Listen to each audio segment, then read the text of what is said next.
এমন একটি কিতাব যার মধ্যে কোনো সন্দেহ নাই, দেয়ার ইজ নো ডাউট, কোনো সন্দেহ নাই।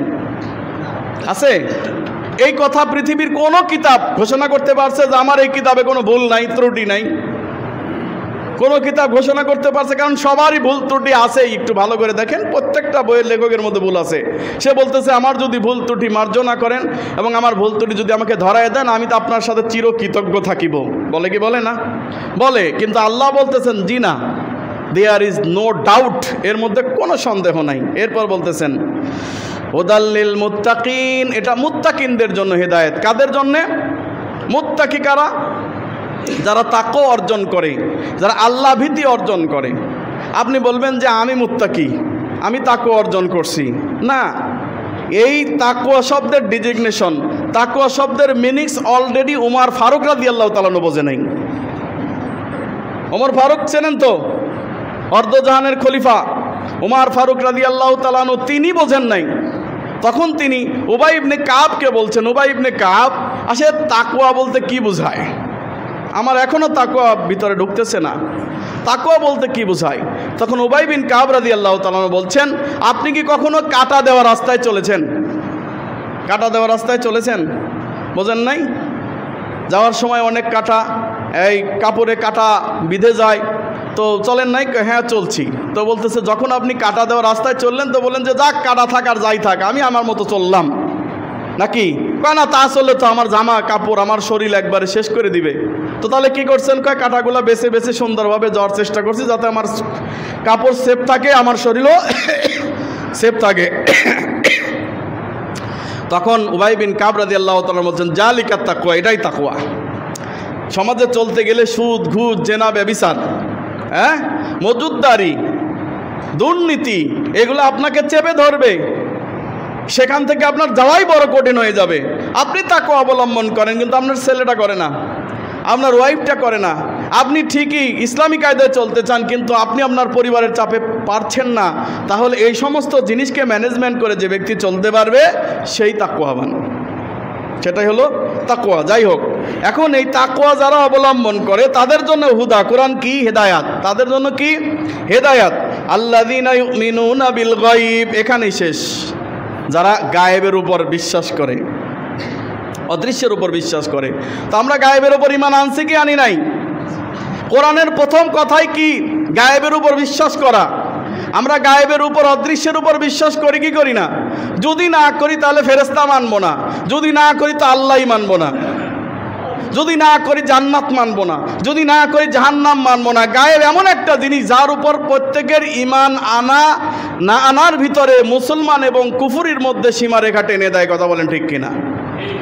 এখন আপনি গায়েবের উপর যদি বিশ্বাস করেন, তাহলে আমি বিশ্বাস করি আল্লাহ তাআলা সবে কদর সৌদিতেও দিতে পারেন, বাংলাদেশেও দিতে পারেন।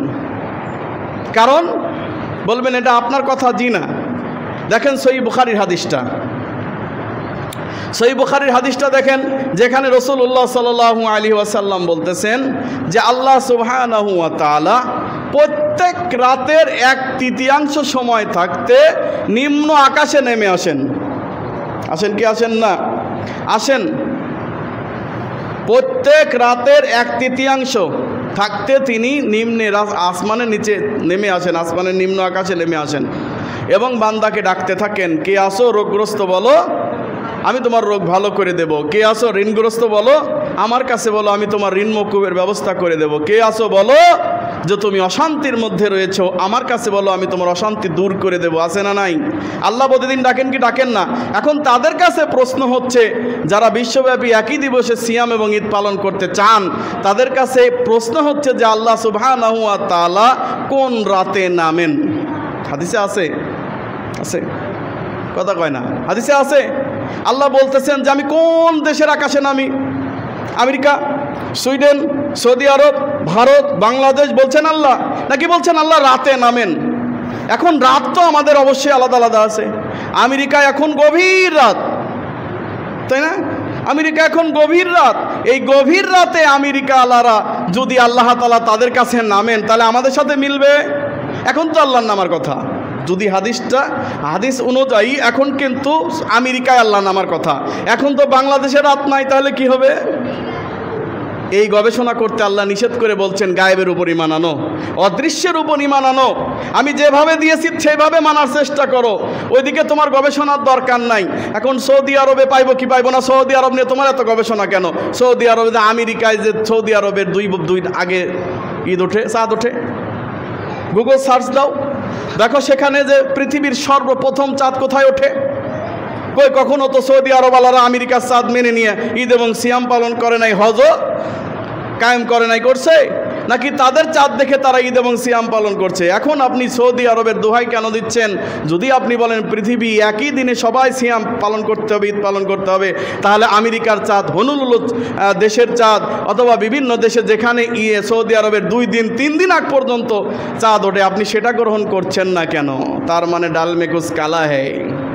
বিভ্রান্ত আপনি ঢোকাবেন বাঙালির মধ্যে, কারণ বাংলা জাতি, বাঙালি এমন একটা ভূমি, বঙ্গবন্ধু বলেছিলেন এই বাংলাদেশে যদি এমন একটা দেশ, এখানে বীজ ফালায় রাখলেই হয়ে যায়, সার দিতে হয় না, পরিচর্যা করতে হয় না, বীজ ফালায় রাখলে হয়ে যায়, সেই বাঙালিরা কেন দরিদ্র থাকবে? কথা তিনি সত্য বলেছিলেন। ঠিক বাংলাদেশ এমন একটা দেশ যেখানে 2,98,000 পীরের বসবাস, আজকে থেকে 1998 সালের এটা রিপোর্ট। তাহলে বাংলাদেশে যা কয় মানুষ তাই গ্রহণ করে, এই জন্য বাঙালিরা বেশি বিভ্রান্ত। এই জন্য বাঙালিরা, এই যে কিছু কিছু লোকজন দেখবেন, ওরা বলবে যে আমরা হারাম দিন ঈদ পালন করতেছি, আর ওরা বলবে যে তোমরা হারাম দিন ঈদ পালন করতেছো, ওরা বলবে যে তোমরা হারাম দিনে রোজা পালন করতেছো, আমরা বলবো তোমরা হারাম দিনে ঈদ পালন করতেছো। নাউজুবিল্লাহ। এর একটা সমাধান দরকার না? দরকার আছে না নাই? শোনেন বন্ধুগণ, সব কাজ একাকী হয় না।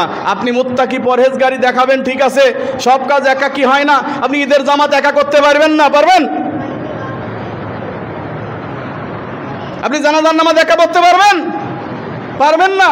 জানাজা করতে, ঈদের নামাজ পড়তে জামাত লাগবে। অতএব যদি জামাত না থাকে তাহলে আপনি কেন এটা করছেন? কিছু আছে রাষ্ট্রীয় ফরমান, যেমন ঈদ রাষ্ট্র ঘোষণা দিতে হবে, আপনি আপনার মতো ঈদ পালন করতে পারবেন না। রাষ্ট্র যদি ঘোষণা না দেয় যে আপনি ঈদ পালন করবেন কিভাবে, যদি রাষ্ট্র মনে করে, সুবিধা করে যে ঠিক আছে যান আমরা সৌদির সাথে এবার পালন করব, কোনো সমস্যা নাই। কারণ রাসূলুল্লাহ সাল্লাল্লাহু আলাইহি ওয়াসাল্লাম বলছেন তোমাদের আমির যখন ঈদ করে তখন তোমাদের ঈদ, তোমাদের আমির যখন সিয়াম পালন করে তখন তোমাদের সিয়াম। এটা হলো সমাধানের রাস্তা।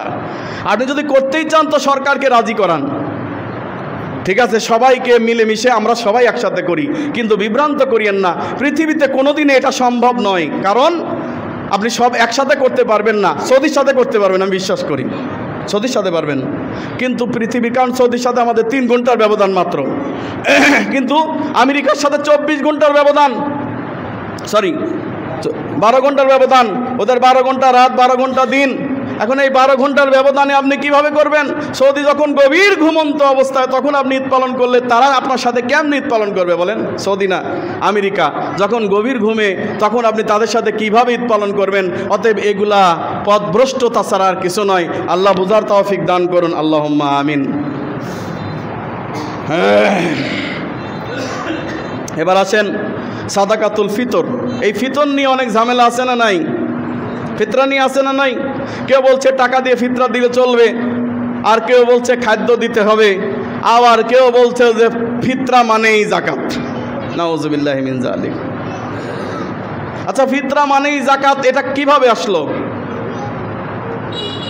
কিভাবে আসলো? একটা হাদিস আছে, যে হাদিসে বলা হয়েছে যে যখন জাকাত ফরজ হলো তখন আর ফিতরার গুরুত্ব কিছুটা কমে গেল, বা এই ধরনের কথা একটা হাদিসে আছে যে জাকাতুল ফিতর এবং জাকাত দুটা যখন একটা ছিল না তখন একটার গুরুত্ব বেশি ছিল, এমন কিছু।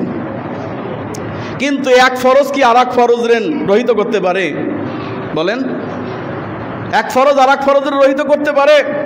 কারণ রাসূলুল্লাহ সাল্লাল্লাহু আলাইহি ওয়াসাল্লাম ফারাদা শব্দ উল্লেখ আবু দাউদে, আর ইবনে আব্বাস রাদিয়াল্লাহু তাআলা আনহু ফারাদা রাসূলুল্লাহ সাল্লাল্লাহু আলাইহি ওয়াসাল্লাম জাকাতুল ফিতর। ইবনে আব্বাস রাদিয়াল্লাহু তাআলা আনহু বলেন রাসূল সাল্লাল্লাহু আলাইহি ওয়াসাল্লাম জাকাতুল ফিতর ফরজ করেছেন। এই ছেলেরা কথা বলো কেন?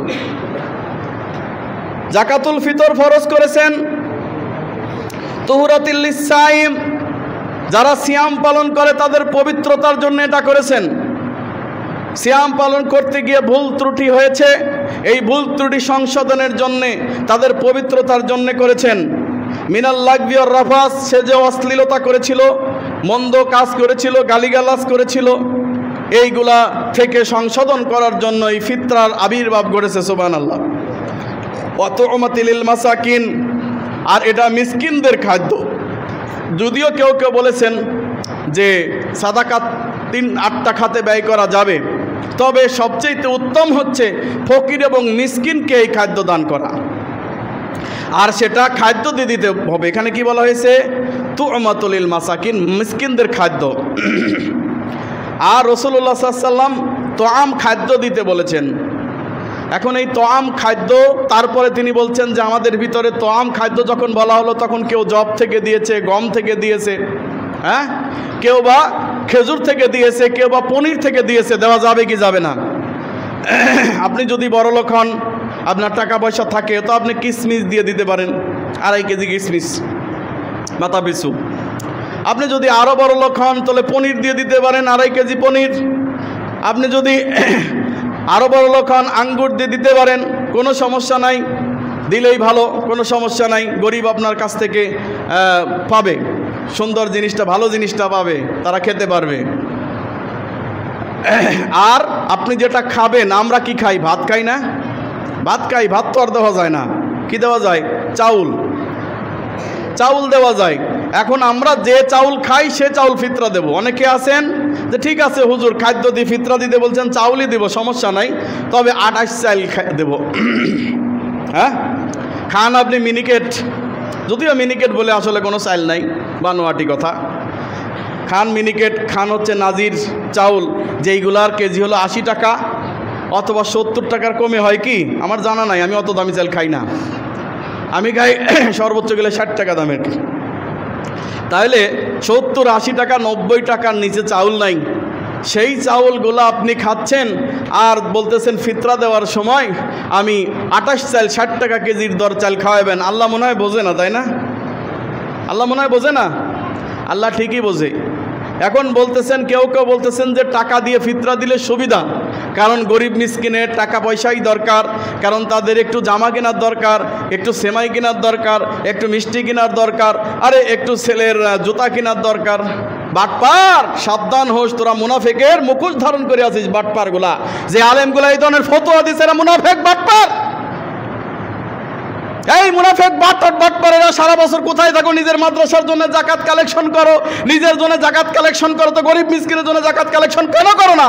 ওদের জাকাত দিয়ে বলো এই যে তোমাদের লুঙ্গি, পায়জামা, পাঞ্জাবি যা লাগে কিনে নিবা, আর এটা তোমাদের খাদ্য। কথা বোঝেন নাই? টাকা দিয়ে ফিতরা আদায় হবে না। মনে রাখবেন, টাকা দিয়ে কেউ যদি ফিতরা দেয় তার সাধারণ সাদাকা হবে, ফিতরা আদায় হবে না, কারণ ফিতরা ফরজ আর সাধারণ সাদকা নফল। নফল না দিলে আল্লাহ আপনাকে জিজ্ঞাসাবাদ করবেন না, তবে নেকি হবে। কিন্তু যদি আপনি ফিতরা না দেন, ফরজিয়াত অস্বীকার করা হবে। ফরজিয়াত অস্বীকার করার কারণে কাল কিয়ামতের মাঠে আল্লাহ আপনাকে গ্রেফতার করবেন। টাকা দিয়ে যদি আপনি ফিতরা দেন, আপনার ফিতরা আদায় হবে না। যেই ব্যক্তি বলবেন যে ফকির যে আসে আমার বাড়িতে বা যাকে আমি ফিতরা দিতে যাব, ও টাকা ছাড়া নেবে না, বুঝবেন ও ফিতরা খাওয়ার যোগ্য না। ওকে যদি চাউল দিলে চাউল না নেয়, মনে রাখবেন ও ফিতরা খাওয়ার যোগ্য না। ওর বাড়িতে চাউল আছে, ওর বাড়িতে খাদ্য আছে, ও টাকা চায়, তার মানে ও নেশা করবে, ও বিড়ি খাবে, ও জর্দা খাবে, ও বাবা খাবে, ফেন্সিডেল খাবে। অনেক আছে যে এই সমস্ত টাকা নিয়ে এগুলা খায় কি খায় না। অতএব খবরদার, এদেরকে আপনারা এই খাদ্য ছাড়া টাকা দিবেন না। টাকা দিলে আপনার ফিতরা আদায় হবে না। টাকা দিলে দেন, সেটা আপনার সওয়াব হবে, সাদাকার সওয়াব। তবে আপনাকে ফিতরার জন্য চাউলই দিতে হবে, নাইলে হবে না। আজকে যেই সন্তান ভূমিষ্ঠ হয়েছে ঈদের দিন, তার জন্য সাদাকাতুল ফিতর ফরজ হয়ে গেছে। আপনার বাড়িতে যে গোলাম আছে, গোলামের সিস্টেম এখন আপনাদের দেশে নাই বা আমাদের এখানে নাই, তো গোলাম যারা যারা দাস, এদের জন্য ফিতরা ওয়াজিব, ফরজ ছিল কি ফরজ ছিল না? কথা বলেন। সবার জন্য ফিতরা ফরজ, ফকিরের জন্য ফরজ, তবে সে আবার ফেরত পাবে। তবে কিছু কিছু জায়গায় বলা হয়েছে যে একদিনের খাবার অবশিষ্ট যার ঘরে থাকে তার জন্যই জাকাতুল ফিতর ফরজ। কাকে দিবেন? ফকির এবং মিসকিনকে দিবেন। ফকির কারা? যাদের কিছুই নাই তারা ফকির। আর মিসকিন কারা? যাদের আছে তবে সমাজে লজ্জায় বলতে পারে না, ছেলের বেতনটা দিতে পারে না। কালকে একজন শায়েখ আমারে বললেন যে 6টা ছেলে আমাকে বেতন দিতে পারতেছে না, 6 মাস বেতন বাকি হয়ে পড়ে আছে। তো হঠাৎ তাদের জন্য আবার ফিতরার কিছু চাউল আসলো, আমি কি সেই চাউল থেকে তাদের বেতন কাটতে পারি? আমি হ্যাঁ, কোনো সমস্যা নাই, সে তো ফিতরা খাইতে পারে, সে তো গরিব, কথা বোঝেন নাই? সেখান থেকে আপনি কাটতে পারেন, কোনো সমস্যা নাই। তাহলে ওই ব্যক্তিটা, যেই ব্যক্তি লজ্জায় বলতে পারতেছে না সমাজে মিসকিন, কিন্তু আপনার কাছে কোনোদিন আসবে না, হাত পাততে চাইতে আসবে না, আপনি তাকে ঘাড়ে করে নিয়ে তাকে যে পৌঁছায় দিবেন সেই মিসকিনের ঘরে, আপনি জানেন সে মিসকিন, আপনি সমাজপতি, আপনার সমাজপতির দায়িত্ব আছে, সমাজের যারা দায়িত্বশীল আছেন তাদের দায়িত্ব হচ্ছে মিসকিনগুলাকে কালেকশন করেন, জানেন, বোঝার চেষ্টা করেন যে কারা মিসকিন, এই মিসকিনগুলাকে খাদ্যগুলা পৌঁছায় দেন। এরা সবচেয়ে বেশি হকদার, কারণ এরা বলতে পারে না সমাজের কাছে। মানাদ্দাহা ক্বাবলা সালাত ফাহিয়া যাকাতুল মাকবুলাহ, যেই ব্যক্তি ঈদের নামাজের আগেই কি করলো? ফিতরা বন্টন করে দিল, ফিতরা আদায় করলো, আদাহা আদায় করলো, সেই ব্যক্তি কবুল ফিতরা আদায় করলো, মানে তার ফিতরা হয়ে গেল, মাকবুল হয়ে গেল, আল্লাহর কাছে গ্রহণযোগ্য হয়ে গেল। ওমান আদাহা বাদাস সালাত ফাহিয়া সাদাকাতুম মিনাস সাদাকা, আর কেউ যদি ঈদের নামাজের পর আদায় করে তাহলে সাধারণ সাদকা হবে, ফিতরা হবে না, বুঝছেন? তবে আপনি যখন আপনার নেতার কাছে জমা দিয়ে দিবেন, সমাজপতির কাছে জমা দিয়ে দিবেন, তখন আপনার দায়িত্ব শেষ। এখন সে যদি পরে বন্টন করে, এটা তার ব্যাপার, সে আল্লাহর সাথে বুঝবে। কথা বুঝতে পারছেন তো? ক্বালা আবু সাঈদ খুদরি রাদিয়াল্লাহু তাআলা আনহু কুন্না নুখরিজু ইযা কানা ফিনা রাসূলুল্লাহ সাল্লাল্লাহু আলাইহি ওয়াসাল্লাম যাকাতুল ফিত্রে, আমরা যখন রাসূল সাল্লাল্লাহু আলাইহি ওয়াসাল্লামের জামানায় ছিলাম তখন আমরা ফিতরা আদায় করেছি। কুল্লি সগীরিন ও কাবিরিন, প্রত্যেক ছোট বড়, মামলুকিন দাস, সোয়ামিন তোয়ামিন, ওয়াসোয়ামিন আক্তিন, ওয়াসোয়ামিন শাইরিন, ওয়াসোয়ামিন তামরিন, আওসামিন জাবিন, ফালাম নাজালা নুখরিজু হাত্তা কদামা আলাইনা মুয়াবিয়া ইবনু আবি সুফিয়ান। এখানে শোনেন, আবু সাঈদ খুদরি রাদিয়াল্লাহু তাআলা আনহু বলছেন যে আমরা রাসূলের জামানায় ফিতরা আদায় করতাম, সে ছোট হোক, বড় হোক, গোলাম হোক, দাস হোক, দাসী হোক, সবার পক্ষ থেকে 1 সা ফিতরা আদায় করতাম। 1 সা মানে কি জানেন তো? 2.5 কেজি সমমূল্যের খাদ্য।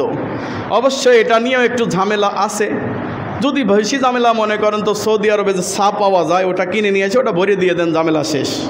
কথা বলছেন? তাহলে ঝামেলা শেষ। 1 সা পরিমাণ ফিতরা আমরা আদায় করতাম। আমরা কি থেকে আদায় করতাম? তো খাদ্য থেকে আদায় করতাম, যে খাদ্য আপনি খান সেই খাদ্য থেকে। এরপরে বলতেছেন যে আও তামরিন, খেজুর থেকে, জব থেকে, গম থেকে ইত্যাদি থেকেও আদায় করতাম। কিন্তু যখন মুয়াবিয়ার সময় আসলো, তখন তিনি কি করলেন? হজ এবং উমরা করার জন্য, হজ অথবা উমরা করার জন্য তিনি মক্কায় আসলেন। ফাকাল্লামান নাস আলাল মিম্বারি, তখন তিনি এই মসজিদের মিম্বরে দাঁড়ায় বললেন, ফিমা কাল্লামা বিহিন নাস আন ক্বালা ইন্নী আরা ইন মুদ্দাইনি মিন সামি শাম তাআদিল ওয়া সাআ মিন তামরিন। তিনি বললেন যে আমি কোথায় ছিলাম? শাম দেশে ছিলাম। তো শাম দেশের গম আর মদিনার খেজুরের মধ্যে দামের মধ্যে পার্থক্য ছিল, তখন ছিল কি ছিল না? ছিল। তাই আমি মনে করি, তিনি কি বলতেছেন যে আমি মনে করি যে শাম দেশের গম আর মদিনার খেজুর এটা অর্ধেক অর্ধেক করলে হয়, অর্থাৎ শাম দেশের 1 কেজি গম আর এখানের হচ্ছে শাম দেশের ½ কেজি গম আর এখানকার হচ্ছে 1 কেজি খেজুর, এরকম হয়, অর্থাৎ অর্ধসা দিতে হবে। গম কি করতে হবে? অর্ধসা। গমের ব্যাপারে কি বললেন? খেজুর দিলে 1 সা আর গম দিলে আধা সা, মানে অর্ধেক। মানে এখানে আমি কেজির কথা উল্লেখ করলাম, কেজি তো না, আসলে সা হচ্ছে 2.5 কেজি। সুতরাং গম যদি কেউ দেয় তাহলে অর্ধেক, আর যদি খেজুর কেউ দেয় তাহলে পুরা সা। একথা কে বললেন? আবু সুফিয়ান ইবনে মুয়াবিয়া। এখন আবু সুফিয়ান ইবনে মুয়াবিয়া এই কথা বলার পরে মানুষের মধ্যে এটা প্রচলন হলেও আবু সাঈদ খুদরি রাদিয়াল্লাহু তাআলা আনহু তিনি এই কথা মানলেন না। তিনি কি বললেন? তিনি বললেন যে আমি কখনো এইভাবে আমি এটা আদায় করব না, ইল্লা মা কানা তুখরিজু ফি আহাদি রাসূলুল্লাহ সাল্লাল্লাহু আলাইহি সাল্লাম, আমি রাসূল সাল্লাল্লাহু আলাইহি সাল্লামের জামানায় যেভাবে আদায় করছি সেভাবেই আদায় করব। অফি রিওয়ায়াতিন, অন্য বর্ণনায় এসেছেন লা উখরিজু আবাদান ইল্লা সাআন, আমি এক সা ব্যতীত আদায় করব না। লা তিলকা কিমাতুন মুআবিয়া, কারণ এই নির্ধারণ হচ্ছে মুআবিয়ার নির্ধারণ। লা আকবালুহা ওয়ালা আমালু বিহা, এটা আমি গ্রহণও করলাম না, এটা কবুলও করলাম না, এটা আমি আমলও করব না। কথা বুঝছেন তো? এখন মুআবিয়ার কিয়াস, মুআবিয়ার যুক্তি আমি মানি না, এক কথাই শেষ। আমি মুআবিয়ার কিয়াস যুক্তি মানি না। রাসূল সাল্লাল্লাহু আলাইহি সাল্লামের জামানা আমি একসা দিছি, আমি একসাই দেব।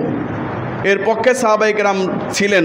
সুতরাং আদাসা দেওয়ার, ফিতরা দেওয়ার কথা মুআবিয়া থেকে যেটা বলা হয় সহিহ মুসলিমের হাদিস থেকে, সহিহ বুখারী হাদিস থেকে, এটা আসলে মুআবিয়া রাদিয়াল্লাহু তাআলা নির্ধারণ করেছিলেন। এই আদাসা ফিতরা তখন তিনি নির্ধারণ করেছিলেন, কারণ হচ্ছে গমের দাম বেশি ছিল, খেজুরের দাম কম। এখন খেজুরের দাম বেশি না গমের দাম বেশি? কথা কন। হ্যাঁ, এই বাটপার হুজুরগুলো আছে না দেশে? হ্যাঁ, এই মুনাফিকের গোষ্ঠীগুলো এখন দেশে আছে না? তারা কি জবাব দিবে? তারা তো এখন আদাসাদি ফিতরা দেয়। ইসলামিক ফাউন্ডেশন নির্ধারণ করেছেন 100 টাকা ফিতরা। বাহ, তোমার বাপ দাদার শরীয়ত তো তুমি নির্ধারণ করে দিলে 100 টাকা ফিতরা। 100 টাকা ফিতরা হয়? হ্যাঁ, 100 টাকা ফিতরা হয়? আদাসার দাম 100 টাকা, মানে চাল হচ্ছে আদাসা, আদাসা দামের যেটা এসেছে ওইটাতে দিয়ে দিয়েছে। এখন যদি আপনি 90 টাকা কেজির চাউল খান, তা আড়াই কেজি চাউলের দাম কত? 200 টাকার উপরে হবে না? 200 টাকার উপরে। তো আপনি গরিবের এইটা কেন কমায় দিচ্ছেন? এটা তো ঠিক হচ্ছে না। আর যারা এই আদাসা ফিতরা প্রচলন করেছেন তাদের কাছে প্রশ্ন করব, এখন গমের দাম বেশি নাকি খেজুরের দাম বেশি? খেজুরের গায়ে হাতি দেওয়া যায় না। দাববাস খেজুর 500 টাকা কেজি, সবচাইতে যে দাম কম দামি খেজুরটার দাম সেইটাই এখন 500 টাকা কেজি। মরিয়ম খেজি যেটা 600-700 টাকা ছিল সেটা 1800 টাকা কেজি।